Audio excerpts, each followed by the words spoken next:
Selamat pagi dan shalom. Bertemu lagi dalam Renungan Harian Toraya edisi Selasa 17 Januari 2023.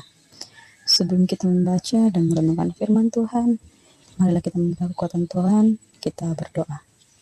Bapa kekal di dalam kerajaan surga, dikuduskanlah nama-Mu. Saat ini ya Bapa, kami bersyukur atas penyertaan-Mu bagi kami, yang boleh kami rasakan dalam sepanjang malam kami, dalam istirahat kami, yang Engkau karuniakan kepada kami. Terima kasih ya Bapa. Saat ini kami akan mendengarkan sebagian dari firman-Mu. Mampukan kami ya Bapa untuk dapat membaca dan merenungkannya dan dapat menerimanya dengan baik. Ini menjadi doa kami ya Bapa. Ampunkan selalu dosa kami dalam nama anak Yesus Kristus, Yesus Tuhan dan Juru Selamat kami yang hidup. Kami naikkan doa ini. Haleluya. Amin. Pembacaan kita terdapat dalam kitab Mazmur pasal 40 ayat 1-6. Syukur dan doa. Untuk pemimpin biduan Mazmur Daud. Aku sangat menanti-nantikan Tuhan, lalu Ia menjauh kepadaku dan mendengar teriakku minta tolong. Ia mengangkat aku dari lubang kebinasaan, dari lumpur rawa. Ia menempatkan kakiku di atas bukit batu, menetapkan langkahku. Ia memberikan nyanyian baru dalam mulutku untuk memuji Allah kita. Banyak orang akan melihatnya dan menjadi takut, lalu percaya kepada Tuhan. Berbahagialah orang yang menaruh percayanya kepada Tuhan, yang tidak berpaling kepada orang-orang yang angkuh, atau kepada orang-orang yang telah menyimpang kepada kebohongan. Banyaklah yang telah Kau lakukan ya Tuhan Allahku, perbuatan-Mu yang ajaib dan maksud-Mu untuk kami. Tidak ada yang dapat disejajarkan dengan Engkau.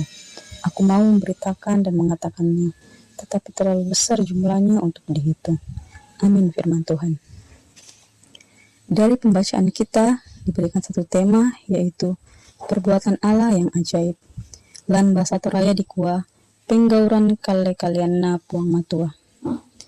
Tak terbatas kuasa-Mu Tuhan, semua dapat Kau lakukan. Apa yang kelihatan mustahil bagiku, itu sangat mungkin bagimu. Kalimat di atas adalah penggalan lirik lagu rohani yang mengisahkan tentang kuasa Tuhan yang sungguh nyata.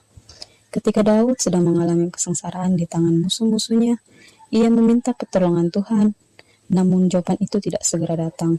Namun, ia dengan sabar dan setia menantikan sampai kemudian Tuhan bekerja atasnya, dan akhirnya Daud mengalami pertolongan Tuhan, dan ia diangkat dari lubang yang dalam ke jalan yang rata, dari rawa yang kotor ke bukit batu, dan tangisannya berubah menjadi nyanyian. Begitu sering Daud menemukan dirinya dikelilingi oleh ancaman dan bahaya. Tetapi yang dilakukan Daud menghadapi ancaman itu adalah berpaling kepada Tuhan. Mungkin saja kita tidak lagi mengalami peperangan secara fisik melawan musuh. Namun harus disadari bahwa kita sedang berada dalam peperangan rohani yang memerlukan ketekunan dan kesungguhan. Akhirnya, hendaklah kamu kuat di dalam Tuhan, di dalam kekuatan kuasa-Nya. Efesus 6 ayat 10. Apapun masalahnya yang dihadapi, Daud tetap mengambil waktu untuk menyembah dan memuji Tuhan. Jika kita mengalami pergumulan bahkan ancaman musuh sekalipun, dan kita meletakkannya dalam iman, maka sesungguhnya disitulah kita dapat menyaksikan bagaimana Tuhan bekerja dalam hidup kita. Yang terpenting bahwa Tuhan tetap dipuji karena kebesaran-Nya.